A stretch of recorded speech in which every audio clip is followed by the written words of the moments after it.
Si me preguntas a mí qué es el branding o qué es el marketing, para mí es un trauma. Para mí el marketing, el branding es un proceso traumático donde intentas cambiar ciertas cosas en el cerebro de la gente, no solo del consumidor, sino de la gente, porque también vendemos ideologías, para que la persona cambie su manera de pensar, su manera de sentir y su manera de valorar el mundo que lo rodea. Mi psicóloga me decía, Gensei, ¿sabes qué? Si vos querés saber qué es una prioridad en tu vida, tienes que entender que una prioridad es lo que le das tiempo, recursos y amor. Yo decía, wow. Hay un 90% de cosas que a la gente no le importan y no le importan porque se va a gastar mucho tiempo haciendo que le importen. No es una estupidez porque no nos damos cuenta de lo que siente el otro, porque nunca nos ponemos realmente los zapatos del consumidor. No nos los ponemos de verdad. No sentimos de verdad lo que siente el otro. A mí lánzame contra lo que me tengas que lanzar, poneme a prueba con lo que me tengas que poner a prueba, que yo soy de lavar y planchar. Yo soy de trabajar y aprendí que el trabajo duro sí da resultados, la disciplina sí da resultados.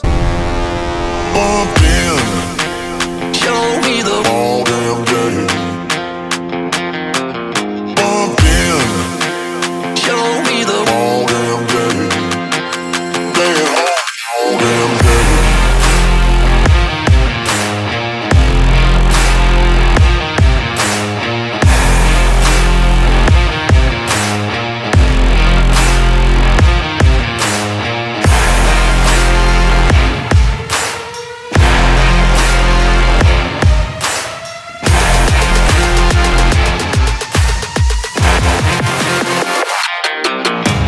¿Cómo están, sinergéticos? Bienvenidos de regreso a otro episodio. Seguimos en Miami, seguimos acá en la gira. Estamos muy contentos grabando. Hoy traemos un episodio de mucho branding, de muchas historias, de muchas conexiones, de conferencias. Y van a ver, quédense hasta el final. La verdad es que vale mucho la pena. Para esto, pues quiero presentarles a mi invitado, pero antes de presentarles, quiero iniciar esta plática, esta conversación, hermano, con que me cuentes ¿cómo es que el pedirle matrimonio a la que hoy es tu esposa fue un proceso traumatizado? Ya iniciamos el podcast y ya me van a terminar. Saludos, porque no te conozco. Saludos a mi último día de casado. No, ¿sabes qué? Mira, yo siempre he sido un apasionado del marketing, como te decía, y he tratado de tener el marketing, y aunque no quiera, siempre va a estar ahí, ¿no? Pero he tratado de tener el marketing como en toda mi vida, entendiendo que él es transversal a ella. Sí. Y cuando le pedí matrimonio a mi esposa, a la que hoy es mi esposa, aún es mi esposa, y espero siga siendo mi esposa, cuando le pedí matrimonio a ella, dije, venga, aquí hay un mínimo de investigación que hay que hacer. Y pues mi esposa es un personaje que le encanta la playa. Para ella el mejor plan es el mar. Y yo soy colombiano y tengo arriba océano y abajo océano, tengo el Caribe y tengo el Pacífico, entonces estoy rodeado por agua. Y yo decía, juepucha, ¿qué hago? Sí. Y al final yo creo que hablábamos un poquito antes del podcast y te decía, para mí el marketing es un trauma, es generar un trauma en la mente del consumidor. Y decía, bueno, listo, yo voy a pedirle matrimonio debajo del agua, buceando. ¿Qué? Compartimos esa pasión de bucear y ella nunca había buceado en su vida. Yo sabía que meterla bajo el agua iba a ser la locura porque es entrar a un planeta totalmente diferente. Yo decía, ahí ya voy ganando, ahí ya estoy utilizando un tema de que la sorpresa va a emocionarle un montón. Ella no sabía que le iba a pedir matrimonio. Claro, me meto debajo del agua, hago un elemento debajo del agua con unos apliques plásticos que decía, ¿quieres ser mi esposa? Sí y él no casi que no lo muestro, pero él sí. Claro, cuando ella está bajo el agua, le da un calambre porque fue como una emoción, le da un calambre, no puede volver a nadar, no fue tan romántico el Sí. momento. Al final, yo todo lo estaba grabando, ella sale, de abajo no estaba viendo que estaba llorando por obvias razones debajo del agua, pero ya arriba en la lancha y toda la cosa, está llorando, me dice sí, sí, sí. Y ahí lo que estaba haciendo, aparte de hacer un momento muy romántico, que esa es la manera que humanamente uno lo ve y todo el mundo, las amigas y todo el mundo, no, qué man tan romántico. Hay un tema de marketing. Y ese tema de marketing era claro. Sí. Era, huepucha, ella el día de mañana, si va a ir al mar, que es su plan perfecto, yo soy su top of mind. Y ser su top of mind acompañado de un proceso de emoción, algo que me transforme rápidamente en un top of hair. Y tú sabes que el tema del top of mind, que es ser ese top de la mente, y ese top of hair, que es ser el top en el corazón de un consumidor, es muy difícil de conseguir. O sea, hay marcas que duran años e Sí. inversiones grandísimas en lograrlo, Sí. pero yo lo estaba logrando con una sola inversión y estaba aprendiendo de ella. Esa fue mi universidad, el top of mind y el top of hair. Y yo decía, ¿cómo lograrlo? Generando una emoción extremadamente fuerte y dándole un corrientazo al cerebro, las dos cosas al tiempo. Una emoción que genera un corrientazo en el cerebro y era lo que le estaba pasando a mi esposo. Hablemos hipotéticamente. Después del podcast ella me termina por contar esta historia Sí. en un podcast que escuchan millones y millones de personas. Sí. Si ella me termina hoy, o mañana, o el día que sea, cuando vea el mar en el planeta Tierra que nos rodea agua por todos Sí. lados, seguramente a su cerebro lo primero que le va a llegar es la pedida de matrimonio debajo del agua. Y Ok. eso visualmente hablando al lado de mi cara, pues no va a ayudar mucho a que otro consumidor ingrese a la ecuación. Eso de alguna manera es lo que nos pasa con las marcas. Cuando nos casamos con las marcas lo que están haciendo es generando un trauma. Lo que pasa es que la gente ve la palabra trauma como algo negativo, pero para mí no lo es. Yo creo que todo lo que nos rodea nos traumatiza y eso funciona hasta que llega el punto que te vuelves tóxico. Ahí ya no funciona. Ok. Entonces hay que saber traumar Sí. sin volverse tóxico. Y así nace todo este tema, digamos, de un matrimonio marquetero debajo del agua. Creo que es una bonita historia Es emocionalmente bonita la hablando. historia. Yo buceo. ¿Cómo es pedir matrimonio debajo del agua? O sea, me refiero el anillo donde lo guardas, no te da pendiente que se te vaya a caer. Ya ves que en el mar se cae algo y se pierde. O No, sea, es horrible, güey. ¿dónde lo guardas? ¿Cómo estuvo esa parte? Es horrible porque vos controlás como marquetero Sí. todo el proceso de consumo, Sí. pero se te olvida que la física Sí. es paralela a toda la situación. Entonces, Sí. claro, ahí hay muchos metaversos, ahí hay un multiverso. Y el universo física, yo no lo había controlado. Claro, yo había hecho la caja, yo mismo la había pulido, Sí. yo mismo hice todo, pero se me olvidó que la madera que estaba usando era una madera muy blanda, entonces era positiva. ¿Qué es positivo? Cuando yo trataba de enterrar la caja, esa caja era de pino, entonces quería flotar a toda hora. Entonces, eso fue horrible porque, claro, al personaje que se lo di, que él tenía que enterrarlo, yo tenía un grupo de personas que me acompañaban, un master diving por si alguien se ahogaba o alguna cosa, porque Sí. yo no sabía cómo iba a pasar el tema de la emoción.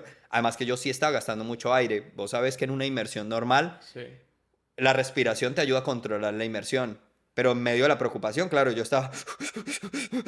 y estaba gastando mucho aire. Es una inmersión muy corta, muy corta. Era la primera de ella. Y claro, el anillo en positivo, toda la cosa, eso estaba en un cofre. A eso tuvieron que ponerle un montón de piedras y le pusieron como un timón ahí viejo Sí. puesto ahí. Entonces, claro, yo me inventé una historia que había un buque hundido, toda la cosa. Cuando, ay, mira una parte del buque, ella era como, wow. Además que ella es muy inocente de por sí, entonces ella sí creyó que era un Sí. pedazo que habíamos encontrado, pues un pedazo de buque hundido. Cuando lo sacó había una caja con un logo, que yo de hecho es un logo que tengo tatuado. Sí. Yo tengo mi cuerpo tatuado historias de vida, entonces Ok. este es el nacimiento de mi primera hija, aquí está la segunda, pero aquí está que es este nudo, que era un nudo, es un nudo Carrick, es un nudo de dos líneas que entre más los Sí. jales para separarlo, más se amarra. Y era ese significado que había por detrás, era el storytelling detrás de mi relación. Sí. Y eso estaba en la caja. Cuando ella lo vio, ahí, pum, primer punto de contacto. Y ella dijo, juepucha, claro, y al no esperárselo, ella... Y ahí sí ya empezó a respirar ella y se estaba gastando todo el aire, entonces tiene que hacer un movimiento muy rápido porque claro, el otro personaje que le acabas de dar un corrientazo está... Y entonces eso es, o sea, no juegas, no entiendes muchas cosas de las que pasan, Sí. pero sí es un proceso que emocionalmente te congela. Yo normalmente cuando estoy debajo del agua, a mí el tiempo, o sea, el tiempo se me congela. Es un lugar donde lo disfruto mucho. La gente dice que cuando disfrutas algo totalmente, el tiempo se vuelve irrelevante. Y eso es lo que me pasa a mí cuando Sí. buceo. Entonces imagínate eso multiplicado por 10 pidiéndole matrimonio a la persona que amas y toda la cosa. Eso era un tiempo recongelado, o sea, ahí nada pasaba. Yo Sí. me sentía sacando todo así en cámara lenta, pero realmente todo iba así, pa, pa, pa, pa. Pero yo me sentía en cámara lenta. Era eso, o sea, había poco control dentro de todo lo que tenía que controlar o quería controlar, pero eso es lo más lindo del proceso, vuelvo y Sí. te digo, yo todo lo veo desde la mirada del mercadeo y no es una manera torpe de hablar para decir, ay, yo soy amante del mercadeo. Porque de verdad me parece demasiado poético el mercadeo, aunque la gente crea que el mercadeo es muy estructurado y muy tan, a mí me parece muy poético. Y me parecía súper bonito darme cuenta que por más que quieras controlar, Sí. no controlas. Por más que quieras controlar, Sí. no sabes el anillo para dónde va a salir. A mí se me trabó la cosa del sí, el no, solo me salió la del no y la del sí no salía. Y yo, esta mierda, weón. Esta cosa del sí no sale y yo solo con la opción de no aquí. Yo, qué tremenda hueva yo. Sí. Vengo a pedir matrimonio y solo me sale la opción del no. Y ya cuando pude sacar la del yes, fue como tan debajo del agua. Y lo más brutal de todo, y que ahora que hablo con vos me acuerdo, porque eso fue una cosa que pasó hace Sí. 7 años, fue que cuando fuimos a grabar la grabación, bueno, fuimos a ver la grabación, Sí.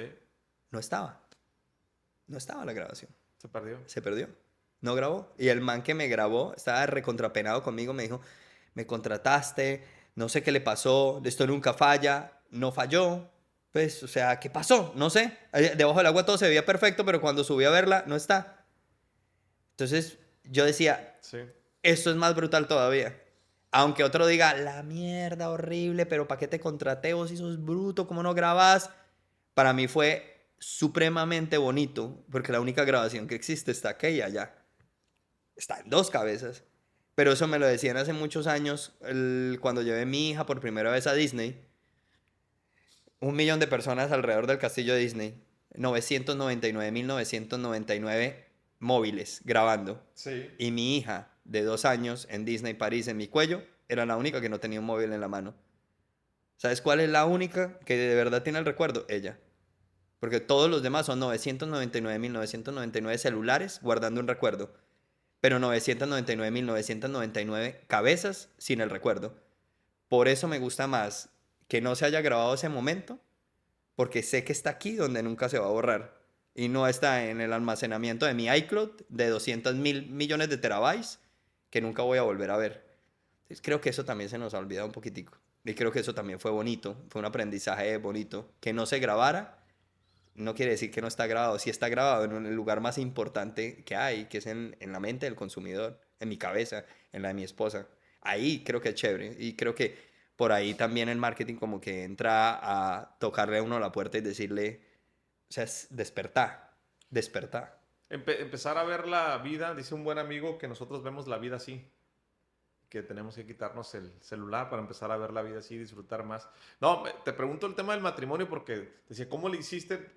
Si en la superficie las cosas salen mal, ahora imagínate debajo del agua. Yo cuando pedí matrimonio fue en Disneylandia porque a mi mujer le encanta Disneylandia y todo. Entonces yo hice todo un show, llevé a su esposa, llevé a mi hermana, llevé a mi mejor amigo en ese momento, todo el cotorreo y pues, para pedir matrimonio. Y a la hora de pedir matrimonio no me pude hincar, me trabé, no aparecía el anillo, todo un show, lloré antes de tiempo. No, yo soy bien sentimental. Entonces, por eso te lo decía. Pero te quiero preguntar, ¿cómo nace, dónde está la historia, dónde surge el proyecto, más allá del branding, de la marca, de la persona, Don Brandon? ¿Cómo llegamos a este punto? Mira, eso fue en Madrid. Ok, Eso fue en Madrid. Yo me fui a estudiar branding, a hacer una maestría en branding en España. sí, Hice mi maestría. De ahí me tomó una empresa muy grande a nivel internacional que trabajaba con grandes marcas. Y me fui a Madrid a trabajar. Y empecé a entrar a Twitter. Y en Twitter empecé a hacer una comunidad de amigos que hablaban de branding. ok, Pero yo era uno más dentro del grupo. Pero me di cuenta que cada uno empezó a hacer, había alguien que se llamaba Duel Brand sí, y hacía duelos de branding. sí, Entonces llegaba y te mandaba a vos un guante de esos blancos con los que abrían duelos como en la época medieval. sí, Y cuando te llegaba es porque te estaba mandando un duelo de branding. sí, Y era para que dos marcas se enfrentaran. Entonces yo defendía a esa marca y tú defendías a la otra. sí, Y era una cosa muy loca. Yo decía, esta gente está como en un videojuego sí, y yo no estoy jugando, yo estoy detrás del control. Y yo sentía que todos los con los que yo estaba ahí estaban en el videojuego, cada uno era un personaje. Y sí, yo me sentía detrás del televisor así con un control remoto cual ñoño y decía, ¿yo por qué no estoy jugando? Y yo sentía que yo no estaba jugando. Yo sentía que todos los días yo era un comentarista del juego. Yo no estaba dentro del mundo del branding en el que quería estar y dije, pues parce, como cuando yo estaba en el colegio jugaba videojuegos de pistola, sí, un videojuego que se llamaba, se me olvida cómo se llamaba ese videojuego, pero era de pistola y yo ahí me llamaba GoldenEye. Ok. Entonces, ese era mi personaje. Yo dije, pues yo necesito mi Golden Nine del mundo del marketing, del branding. Y en esa época había escuchado que la palabra más linda de escuchar era la palabra libélula. Ok. Me lo había dicho un profesor en Barcelona, que libélula era una palabra que tenía como una sonoridad linda. Y dije, bueno, ¿y cómo creo un libélula, pero en el mundo del branding? Y entonces yo decía, pero es que a mí libélula me suena como un timbre. Y entonces al final puse como Don Brandon. Y Ok. para mí Don Brandon eran muchos significados. Entonces esa idea de que el branding es un don y esa idea de ser el don del branding, que el don es como señor Sí. en Latinoamérica, o por lo menos en Colombia, entonces don y doña, entonces yo decía, pues soy don Brandon, el don del branding, y tengo un don que es el branding, y en eso voy. De hecho, en esa época yo iba por la calle y cuando creé mi Twitter no tenía el Illustrator a la Sí. mano ni mi computador, y yo a veces la gente llega y me dice, Gensei, ¿sabes qué? Ay, es muy difícil porque sin marca no puedo, si no tengo un logo no Sí. puedo. Yo me acuerdo que yo ni siquiera sé qué celular tenía, seguro no era un iPhone en esa época, no sé si ya estaban. Y lo hice con mi dedo, Sí. hice con mi dedo y esto es lo más raro de todo, es que con vos se me abren un montón de historias que no me acordaba. Y era, yo no tenía bigote en esa época, Ok.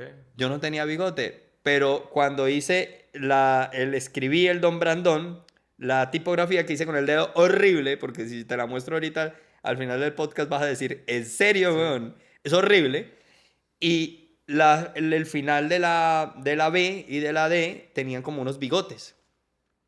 Y yo de ahí dije, pucha, venga, ya después en mi casa, como a los 6 meses, dije, voy Sí. a mejorar este logo porque ya me da pena. O sea, ya estoy dentro del juego, pero soy el mendigo del juego porque gráficamente es horrible. Sí. Dije, voy a mejorar esto. Y cuando empecé a mejorarlo, salieron los bigotes. Y de ahí una visita a Tarragona, al Museo de Dalí, al Museo de Dalí en Tarragona, en España. En la joyería vi una de las cosas que más me ha impresionado en la vida y dije, quiero ser como este man. Ok. Vi El corazón de Rubí's de Dalí. Es una cosa impresionante. O sea, para mí, yo he visto cosas impresionantes en la vida, pero esa cosa es un corazón de Rubí's hecho en Rubí's, pero hace de cuenta que es un textil Sí. donde Dalí cosió Rubí's y el corazón se mueve. Entonces, si vas, el corazón late, pa, pa, y laten los Rubí's. Yo decía, esta vaina ni siquiera soy capaz de explicarla y no sé cómo hizo él para crearla. Y dije, quiero ser como este man. Quiero estar tan loco como este man y me dejé crecer el bigote. Llevo 7 años, desde esa época llevo 7 años con el bigote. Y ahí empezó a nacer el proyecto Don Brandón. Yo creo que es la primera vez que me lo preguntan y la primera vez que lo respondo. Ok. Pero ahí empezó a surgir la idea de entender y querer tener el branding como un don, de hacer mi marca personal alrededor de cosas que me inspiraban Sí. a la locura, al caos y ese elemento artístico que hay por detrás, porque vuelvo y te digo, para mí el marketing, por encima de los números, sí siento que es muy poético, siento que es muy artístico, siento que es desconocido aún, aunque la gente crea que libros gigantes de McGraw Hill dicen que es el marketing, yo creo que la gente no lo entiende todavía, o sea, no, creo que no lo siente todavía, creo que es la palabra. ¿Qué tan difícil es cuidarte el bigote? Dices que tienes 7 años con el bigote, sí. Sí, sabes Te que aseguro lo que quieras que un montón de gente lo piense y no te lo pregunta. Algunos sí te lo preguntan. de hecho, Sí. cuando hago ciertas conferencias, lo primero que respondo le digo a la gente, les voy a responder una pregunta que me van a hacer y así evitamos, Sí. porque todos ustedes multiplicado por los 10 segundos que nos gastamos con esta pregunta, pues, y la primera pregunta es, ¿el bigote es de verdad? O sea, no es Sí. falso, no es falso. Y entonces, y la gente, wow, esa es una pregunta, o sea, eso es una cosa clara que me van a preguntar. Sí. ¿Y cómo me lo cuido? He pasado por 10.000 millones de ceras. Hoy si me preguntas, o sea, yo aquí en mi bolso tengo una cera, porque no sé qué pueda pasar. Y si voy a bucear, tengo una cera que es literal, me tiro al agua, buceo, salgo y el bigote está perfecto. Ok. Tengo hoy una lista de ceras que ni te imaginas. Averigüé qué hacía Dalí para el bigote porque dije, Sí. pues si este es el más teso, yo necesito saber qué hacía él. Pero lo que él hacía era re cochino y entonces dije, no lo puedo hacer. Pero Dalí comía dátiles y se dejaba los dátiles cuando comía, le quedaban el bigote y con esos dátiles que comía, él se lo peinaba. Ándale. Y entonces yo dije, no, manica, o sea, donde yo me deje dátiles, me deja mi esposa primero y me deja todo el planeta porque debe oler a mierda, es horrible. Dije, no, Dalí no era tan tecnológico y empecé a buscar ceras y hoy utilizo ceras, no geles, sino ceras Sí. Me lo peino todos los días. Tengo cepillos de peinado de bigote, que son cepillos especiales. En la noche me aplico aceite de ricino para darle suavidad al bigote. Y si estoy en una época de estrés de mi vida, me aplico unas gotas de minoxidil para hacerlo crecer más. De hecho, en la pandemia fue la mejor época de mi bigote. O sea, yo duraba una hora haciéndole tratamientos al bigote y como no tenía que salir sino las conexiones a Zoom, pues, me la pasaba con aceites y todo, y era una maravilla. Es todo un tratamiento, un bigote, no nomás es, pues tengo bigote y ya. Pero es un signo distintivo. Sí, Es que para mí, más allá del bigote, es un signo distintivo. Para mí el bigote es como la caja verde aguamarina de Tiffany o como estos tacones que tienen la suela roja. sí, O sea, para mí es un signo, un elemento que me representa y que tiene una carga. Vuelvo a lo mismo. sí. Hay un storytelling ahí, una carga y ya Dalí precargó el asunto. Entonces la precarga de Dalí, de artista, loco y todo la tiene el bigote. Aunque los niños a veces me ven y dicen, ay, el Capitán Garfio, y se cagan en toda mi historia. Pero, pero, pero al final, o Camilo, que también fue pucha, la gente dice, ay, el bigote de Camilo. Pues cuando yo empecé con el bigote Camilo ni siquiera había nacido. Bueno, Sí. entonces, hay unas cargas interesantes y por lo menos creo que hoy me funciona también para hacerte como así. O sea, vos me ves por la calle, así no nos conozcamos, hay gente que se queda así, entonces es como si yo Sí, sí, sí. fuera empujando gente en la calle, entonces creo que eso es lo lindo, un signo distintivo. No es porque me combine con los tatuajes, sino que de verdad le tengo un aprecio a mi bigote casi como si fuera otro Sí. personaje encima mío. He visto que muchos marqueteros se ponen a hablar de marketing, se ponen a hablar de branding y fíjate que ahora precisamente con el concepto de pospandémico y la apertura que se dio con el tema de las redes sociales, hoy he visto que hay muchos pseudo especialistas en el tema, pero que no tienen ni idea. Es lo que me ha tocado ver. Y muchos otros muy competentes, por supuesto. Quiero iniciar preguntándote, ¿qué es el branding? El branding como definición es la gestión y la creación de marcas, ¿Ok? básica. Esa es la de Wikipedia y la de el 70% de marqueteros. Sí, Ya entramos a un 30% de marqueteros que se enfocan mucho en ser muy profesionales alrededor del marketing y algunos te hablarán, le empezarán a meterle el tema de estrategia y emoción y dirán, es que esta es la gestión estratégica de las marcas, entendiendo la emocionalidad de los consumidores en un proceso de consumo eficiente, donde se sí, analicen puntos de contacto y cada uno le meterá más y más cosas. Si me preguntas a mí qué es el branding o qué es el marketing, creo que lo repito otra vez. Para mí es un trauma. Para mí el marketing, el branding es un proceso traumático donde intentas cambiar ciertas cosas en el cerebro de la gente, no solo del consumidor, sino de la gente, porque también vendemos ideologías, para que la persona cambie su manera de pensar, su manera de sentir y su manera de valorar el mundo que lo rodea. sí. Creo que para mí el branding es un proceso totalmente psicológico, un proceso absurdamente psicológico. Y desde ahí, desde ese proceso de modificación mental, es de donde se para el marketing real. Post, pre-pandemia y todo. O sea, porque creo que el mundo después de la pandemia no hizo que el branding cambiara. De pronto hizo que la gente lo entendiera un poquito más. Creo que realmente lo que cambió fue el mundo y ni siquiera cambió. Vuelvo a lo mismo. Es que yo creo que nada, las cosas no cambiaron. Empezamos a entender que las cosas se transforman continuamente. Sí. O sea, ahí es donde creo que, o sea, el mundo estaba. Aquí lo que pasa es que el ser humano es el que no quiere cambiar. El ser humano quiere que todo lo que lo rodea sea lo que cambie. Pero realmente la pandemia fue como mi bigote en la calle, fue como un empujonazo, un montón de gente para decirle, hey, despertá. Y la Sí. gente es, hey, despertá, despertá, despertá. Y es el tema de que, fue pucha, siempre creímos que no podíamos morir y que a vos te digan, hey, sí es posible. Sí. Es un primer buen susto necesario, creería yo. Y ahí fue donde cambió todo el proceso. Es más, yo planteo, hoy sé que me preguntas por el branding y por el marketing, pero yo le decía a la gente, cuando la pandemia inició, la gente decía, vamos a volver a la época de la normalidad. Sí. Era muy gracioso, ¿no? Porque yo, por ejemplo, mi vida no la vivo de manera normal nunca y no me gusta la normalidad. Pero la gente decía, ya vamos a volver a la normalidad. Entonces eran todas las empresas y toda la gente esperando. Ah, no, tranquilos, esperemos. Esto es un susto. Ya vamos a volver a la época de la normalidad. ¿Cuál era la normalidad? El mundo físico. En ese momento habíamos dividido físico y digital. Y después dijeron, fue pucho, marquetero dijo, marica, esto no va a volver a la normalidad. ¿Qué hacemos? Se reunieron un montón de marqueteros y dijeron, ¿por qué no le ponemos a esto la nueva normalidad? Y dijeron, estamos en la época de la nueva normalidad. Y todo el mundo normalizó la nueva normalidad. Sí. Que cuando dice la nueva normalidad, pues ya la volviste normalidad. Entonces, la nueva normalidad era vivir en un mundo donde el digital era más fuerte que el físico, entendiendo que el físico algún día iba a regresar. Que es lo que tenemos ahorita, que en Exma llaman Figital, que me parece un concepto bien interesante entre lo físico y lo digital. Y de ahí yo decía, y ya, la gente se quedó. La nueva normalidad, y dicen que está la nueva normalidad. Para mí esta no es la nueva normalidad. Nosotros hoy vivimos en la época de la anormalidad, donde logramos entender, y ahí es donde te digo, el 70%, 80% se pueden quedar aquí. A mí me la suda quedarme aquí. Yo digo, ¿qué hay después de el aquí? ¿Qué hay después de la nueva normalidad? Y para mí es la anormalidad, y la normalidad es sin normalidad. Es entender que la normalidad no existe.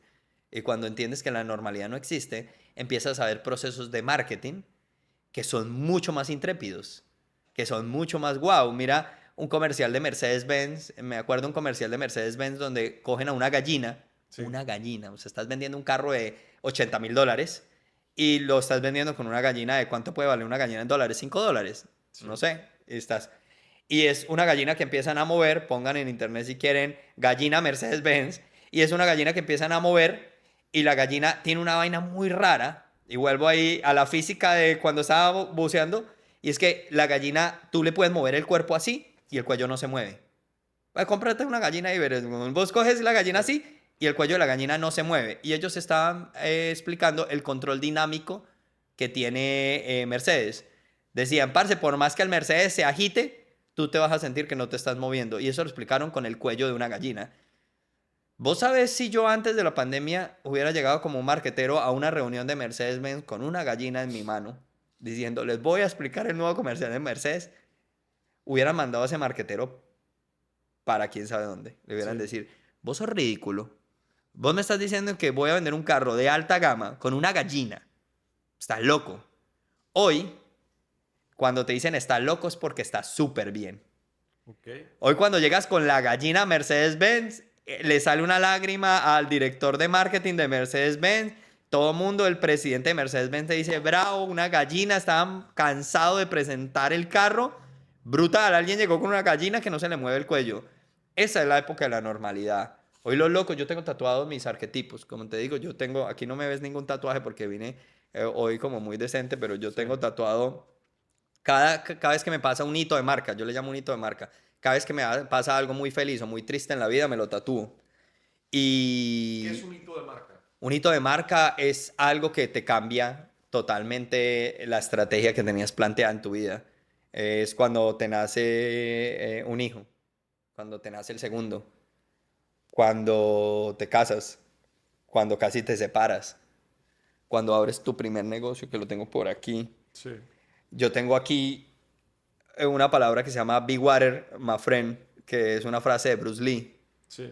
que fue en una época de mi vida donde entendí que me tenía que adaptar, y Bruce Lee en esa película dice como, sé como el agua, porque el agua puede ser tan suave que pase por un poblado sin tumbar ninguna casa, pero puede ser tan fuerte que cuando pase por el poblado destruya todas las casas. Sí. Pero además si lo pones en una copa de té, se convierte en la copa de té. Si lo pones en un termo, se convierte en el termo. Si lo pones en una jarra, se convierte en la jarra.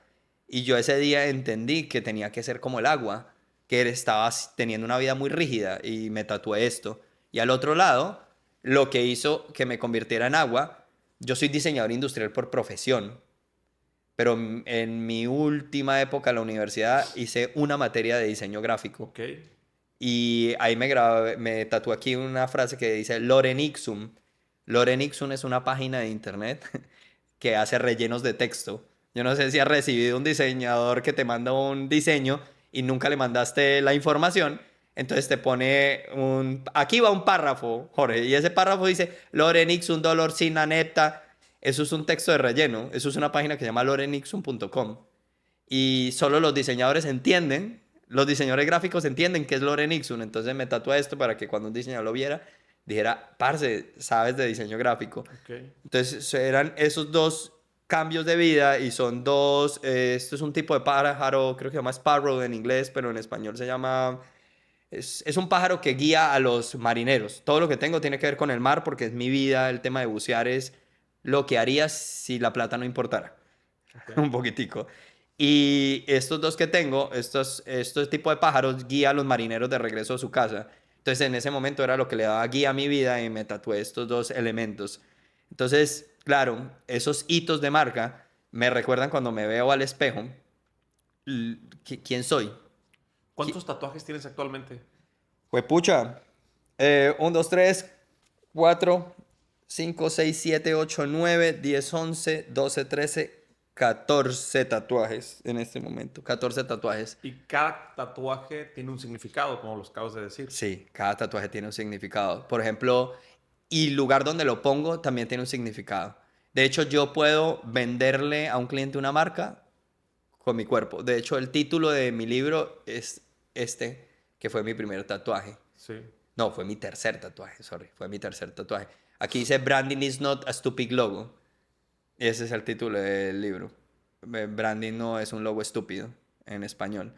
Y cada tatuaje, por ejemplo, aquí yo Sí. tengo sabio loco. Sí. Estos son mis arquetipos de marca y están en la garganta porque los arquetipos son los que le dan lenguaje a la marca.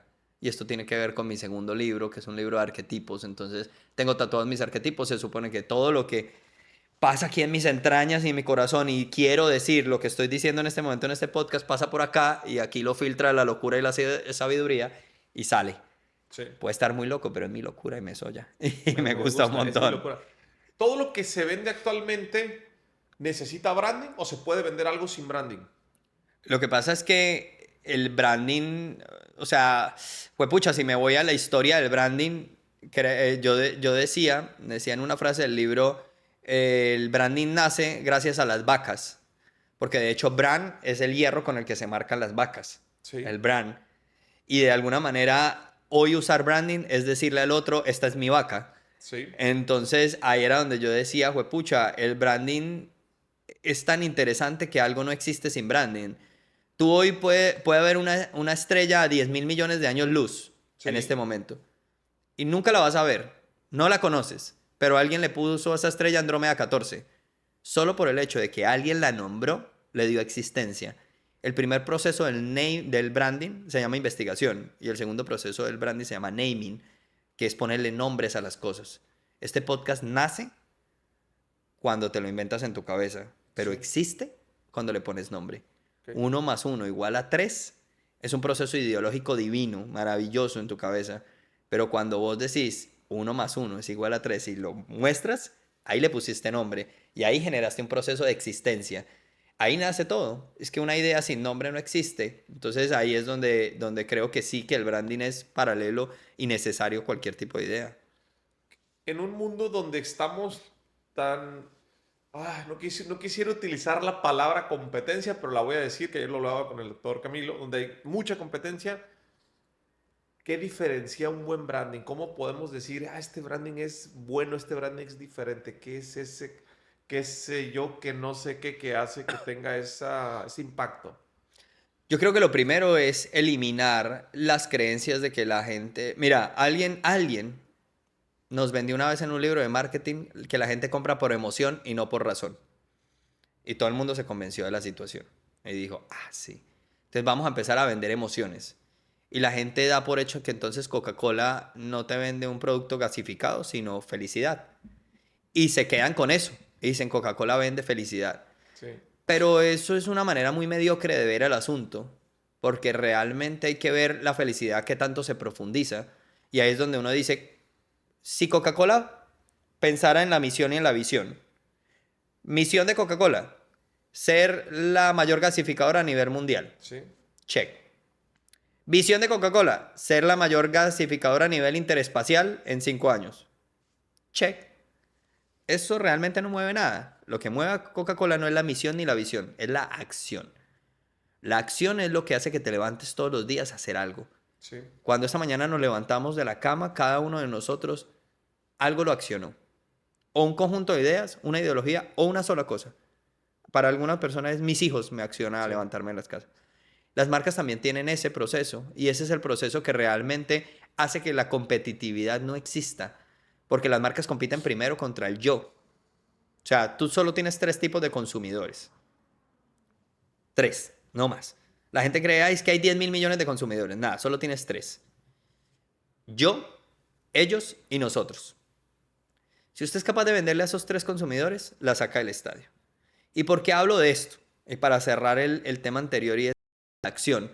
Coca-Cola dice, con cada cosa que hacemos, queremos que la gente que nos rodea y el mundo donde vivimos sea más feliz. Y ahí la felicidad migra a un proceso accionable del día a día. Que cuando se levanta el man que pone la tapa en Coca-Cola, se levanta porque sabe que no pone una tapa en Coca-Cola. Sabe que poner la tapa hace que alguien en el mundo sea más feliz. Y eso mismo le pasa a un directivo. Pero claro, ahí hay que venderle a los 3 consumidores. Al yo, al ellos y al nosotros. Y esto suena a, no sé si se acuerdan filosóficamente hablando del yo y el super yo y el ellos. Es el mismo proceso. El primer comprador de cualquier marca es el yo, es su creador. Porque si el creador no compra su marca, será el enemigo más grande de dicha marca. Entonces ahí, este es el primero que tengo que convencer. Y es convencerlo de entender por qué está donde está. Mi psicóloga me decía, Gensei, ¿sabes qué? Si vos querés saber qué es una prioridad en tu vida, tienes que entender que una prioridad es lo que le das tiempo, recursos y amor. Yo decía, wow. Entonces ahí yo empecé a decir, venga, a mi marca Don Brandon, ¿yo le doy tiempo? Sí, yo le invierto tiempo. ¿Recursos? Sí, mira, compro esto, esto. ¿Y le doy amor? ¡Wow! Entonces, ¡pum! Prioridad. Mis hijos. Ah, tan. Entonces a mis hijas le doy tiempo. Porque hay papás que dicen, no, es que mi hija es una prioridad. ¿Qué le das? Yo le compro todo, la envío al mejor colegio, súper bien. ¿Le das amor? Sí, cuando yo llego, estoy con ella. ¿Y le das tiempo? No, yo no tengo tiempo porque para conseguir ese tiempo, pues todo ese dinero y todo lo que les doy, pues tengo que trabajar mucho. Sí. No es una prioridad en tu vida. Es algo que está dentro de tu vida. Eso es innegable, pero no es una prioridad, porque no le das uno de los 3 elementos. Y ahí es donde uno entiende los 3 consumidores. El yo, cuando tú convences al yo de que le dé amor a lo que estás haciendo. Cuando convences al ellos, que son los consumidores, convences al ellos de dar recursos. Pero el nosotros son las personas que están conmigo y se levantan conmigo por el mismo sueño. Sí. Los acciona exactamente lo mismo. La gente que está alrededor de este podcast, la gente que está alrededor de mi marca, la gente que está alrededor de mi empresa, la gente que está alrededor de Exma, cada una de esas marcas tiene a un tercer consumidor que se llama nosotros. Y nosotros da el recurso más increíble que tiene el planeta, que es el tiempo. Cuando yo convenzo al yo, al ellos y al nosotros, obtuve amor, recursos y tiempo. Sí. Y acabo de hacer que mi marca se convierta en una prioridad. Es un trabajo al final mental, pero es eso. Ahí elimino la competitividad. Porque no hay competencia cuando logré convencer a mis 3 consumidores. No importa que hayan 10.000 millones de marcas. Yo le estoy vendiendo a los 3 que le puedo vender. Y ahí la competencia no existe. Si nos vamos a un nivel un poquito más básico del asunto, yo creo que realmente la competitividad se elimina cuando hay una relevancia real. Cuando logras de alguna manera sorprender a alguien, esa persona viene a ti. Pero cuando esa sorpresa se convierte en un interés mucho más grande, esa persona se queda. Y ahí la competitividad se elimina. Porque muchas marcas sorprenden. Todo el mundo invierte su dinero en sorprender. Sorprendamos, sorprendamos, sorprendamos, sorprendamos. Entonces Calvin Klein llega y te saca una valla entonces es una modelo, pero entonces la mujer es negra, pero es transexual, pero además es plus size, pero además, huepucha, es con piel pigmentada. Entonces Calvin Klein dijo, voy a sacar esta valla. Y ahí sorprendió. Y todo el mundo en las redes, wow. Pero no lo volvió a hacer. No lo volvió a hacer, ¿por qué? Porque no le interesaba volverlo a hacer. Y ahí es donde no hay interés. Y yo creo que ese es el gran problema. El marketing se nos convirtió en un marketing de sorpresa y se nos olvidó que el marketing tenía que ser trascendental. El marketing tiene que seguir. Y cuando el marketing sigue, la competencia se acaba. Porque el que te sorprende no compite. Y es que a veces nos da miedo de competidores que no hacen sino sorprender, sorprender, Sí. sorprender. Pero no hay trascendencia. Y ahí yo creo que podemos migrar a una siguiente conversación y es empezar a entender que hay una ecuación por encima de toda competencia que se llama la trascendencia por encima de la transferencia. Sí. Entonces, muchas marcas se preocupan mucho por transferir la transferencia. pero muchas pocas por trascender. Y la explicación es lógica. Yo cojo un celular, un iPhone, y ahí hay un primer análisis físico. Yo doy $1000 y a mí me dan un iPhone de respuesta. ¿Sí o qué? Físico por físico. Pero claro, el iPhone cuesta realmente fabricarlo $45. Él tiene que decirme por qué me está dando los 1400 de más. Sí. Entonces ahí ya no pasamos solo de un tema racional, sino que ellos me dicen, hey, emocionalmente los otros $960 son de status quo, son de elegancia, son de poder y un montón de emociones. Y vienen emociones a mí. Entonces yo doy $1000 y a mí me entregan un dispositivo móvil cargado de emociones. Sí. Y seguros ahí se acaba el negocio. El negocio no se acaba ahí. Porque cuando a ti te entregan emociones, eso es como una relación de pareja. Cuando tú entregas relaciones, recibes emociones. La pregunta es qué emociones le estoy entregando yo a iPhone cuando hago ese intercambio. Porque si yo aún creo que es un tema de transferencia, estoy equivocadísimo. La transferencia fue una transferencia de un dispositivo móvil que costó Sí. $1000. Pero la trascendencia es, ellos me están entregando status quo, elegancia y poder a cambio de qué. Y esa es la pregunta que nadie se hace, porque es la pregunta que todo el mundo le tiene miedo. Y es qué emociones estamos entregando a las marcas a cambio de. Y no sabemos qué estamos entregando.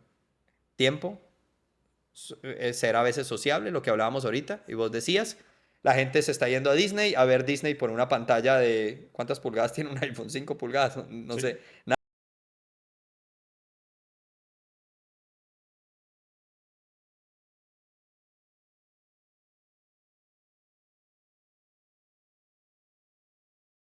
Es una pregunta que nadie se hace, pero es una pregunta necesaria.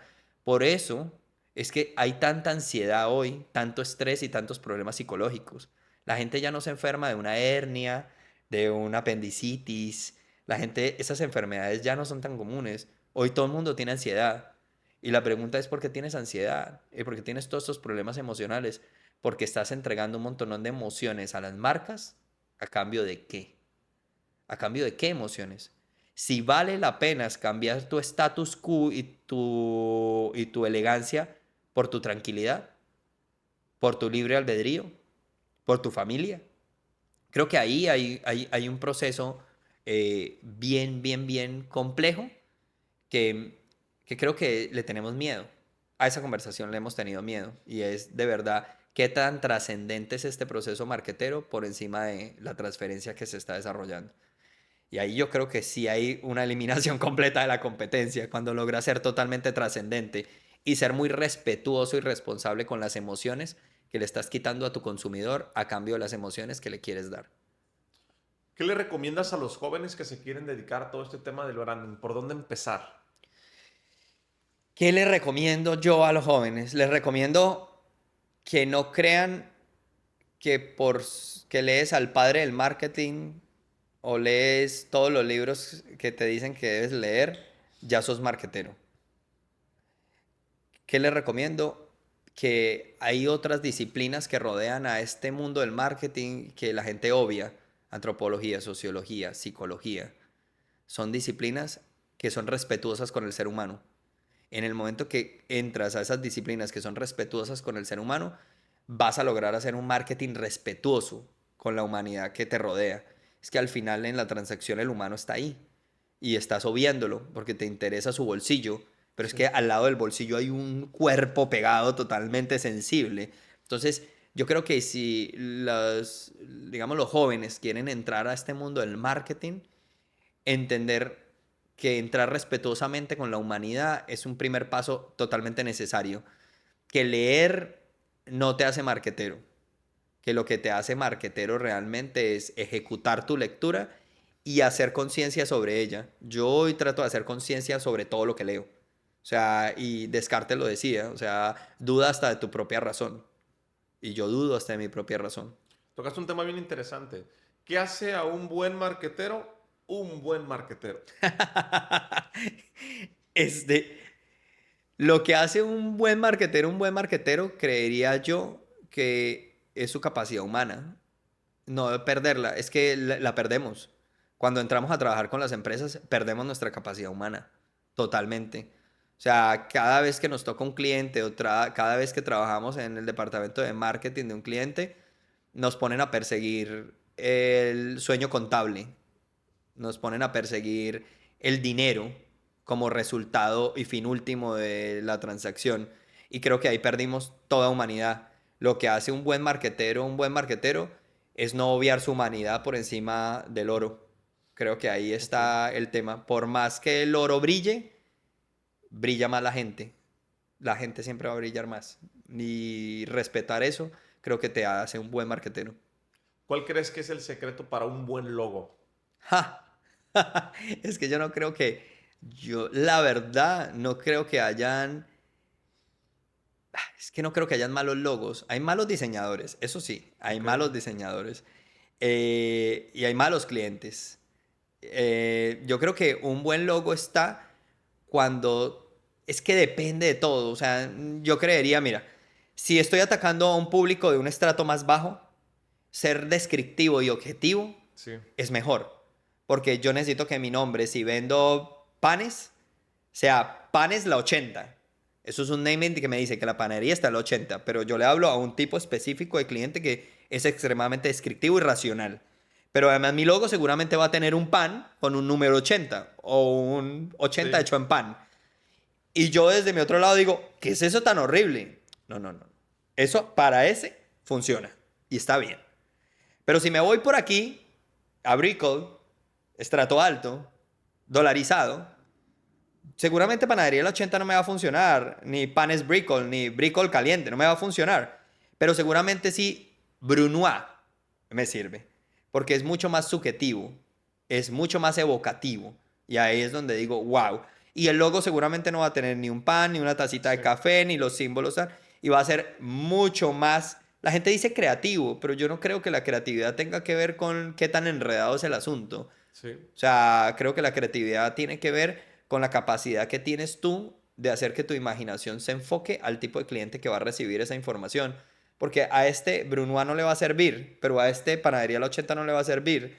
Entonces yo no creo que haya un logo malo. Yo creo que hay diseñadores malos o branders malos Sí. que no son capaces de entender a quién le están vendiendo. Vuelvo y te digo, por más que le demos vuelta a la ecuación del branding, la ecuación del branding va a partir y terminar en el ser humano, en esos dos elementos, en sus procesos de entendimiento, sus procesos sociales, sus procesos culturales. Y si nos metemos a branding político, ahí nos vamos a dar cuenta que es totalmente eficiente. O sea, problemáticas de color. Seguimos creando logos rojos y azules para dar peleas políticas desde el mundo de los logos del branding. Y después nos quejamos que porque somos separatistas o porque hay Sí. una dicotomía o porque, o sea, decimos, pero ¿por qué nos estamos peleando? Pues claro, seguimos con la idea de la libertad roja y el conservatismo azul y no estamos haciendo nada. Yo decía, y hace muchos años lo decía en un análisis que hice sobre la problemática política venezolana. Aquí podemos hablar de política también, Sí, ¿verdad? sí, De sí. todo. Y yo decía, la solución está en un color. Si estamos peleando con el rojo, pues no peleemos con azul. Sí. ¿Qué tal y si creamos un partido vino tinto? Entendiendo que el deporte y la vino tinto y oro de Venezuela, la vino tinto era un color que todos querían. Y yo decía, ¿y si hacemos un partido vino tinto y de verdad vendemos una real ideología, pero hablas de igualdad y te vas al color contrario? Entonces creo que no hay malos diseños, hay malas personas por detrás tomando decisiones pésimas sobre asuntos de diseño.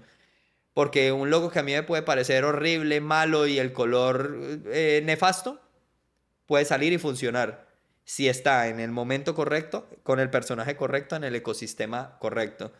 O sea, hay un análisis biológico. Yo tengo otra cosa que se llama marketing bio-lógico. Sí. Y es donde hago analogías de lo que le pasan a los animales y cómo esos animales se adaptan a sus ecosistemas y cómo funcionan esos ecosistemas. Y cómo de pronto una mariposa que te parece horrible y nefasta termina adaptándose a un ecosistema y funcionando súper bien. O llegando a otro ecosistema y cambiando su color para que no se la coman los pájaros, porque en los árboles cafés la mariposa blanca no funcionaba, entonces se convierte en café. De hecho, vemos animales que cuando hacen análisis de los animales dicen es que este animal no debería volar. Sí. No tiene cómo volar y vuela. Y ahí es donde yo digo, o sea, huepucha, hay gente que puede decir, ese logo no sirve. Y lo sacas y sirve. ¿Y por qué sirve? Porque nunca le dijeron que no servía. Y ese es el tema. O sea, el pez no volará al menos de que le digas que no vuela. Sí. Lo mismo pasa con el logo. El logo no funcionará al menos de que no le digas nunca que no funciona. Es que, yo creo que es un tema de ecosistema, es un tema de entender a quién voy y para dónde voy. No hay logos malos, yo creería. Hay malas decisiones. Hay malas decisiones. ¿Qué pasa con el concepto del rebranding? Ha pasado, bueno, no voy a decir el nombre, pero me pasó particularmente con una empresa en México súper exitosa. Su logo era muy bueno, todo, y de repente decidieron rebrandear. Y no me hizo tanto clic, no lo entendí, pero bueno, ahí quedó. Lo que te quiero preguntar es, ¿en qué momento es bueno la idea de voy a rebrandear, voy a dar un refresh, voy a cambiar mi logo y qué es un rebranding para las personas que no dominen el tema? Eso. Mira, un rebranding básicamente para las personas que no dominan el tema se habla de un cambio en una marca. Es Sí, un cambio en una marca. Lo que pasa es que una marca funciona como un sistema. Donde tengo color, tipografía, fotografía, estilo ilustrativo, tal.